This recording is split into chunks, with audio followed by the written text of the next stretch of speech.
North Korea agreeing to dismantle its main nuclear site, but only if the United States reduces its military forces in South Korea first. The rogue regime's foreign minister speaking before the UN today, quote, "Without any trust in the U.S., there will be no confidence in our national security. And under such circumstances, there is no way we will unilaterally disarm ourselves first." Let's bring in Gordon Chang, an Asia analyst and author of Nuclear Showdown. It's great to have you here. Thanks, Mike. Your view of U.S.-North Korean relations right now?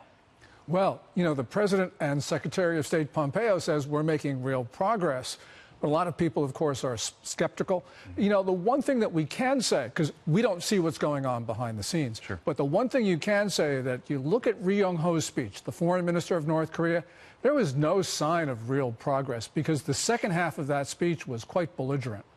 The North Korean foreign minister who you mentioned said the following, quote, "The perception that sanctions can bring us on our knees is a pipe dream of the people who are ignorant about us. The problem is that the continued sanctions are deepening our mistrust." What do you make of that? And is that pure nationalism? Well, the thing is that if the sanctions don't have an effect, then why go on about them, which is what he did.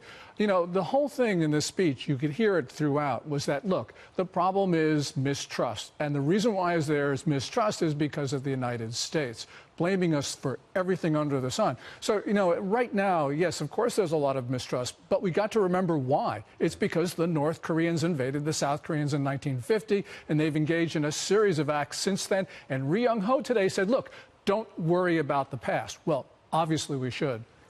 Is it your sense that the North Koreans are back to playing the games they played with the Obama administration, the Bush administration, and so on? Yeah, we're seeing the same playbook from Kim Jong-un. And, that's no surprise because it is the Kim family. His predecessor was his father's predecessor was his grandfather. So, right now we have seen these themes throughout. And the United States knows about this. And so it's really up to us to say, look, we're not playing this game anymore.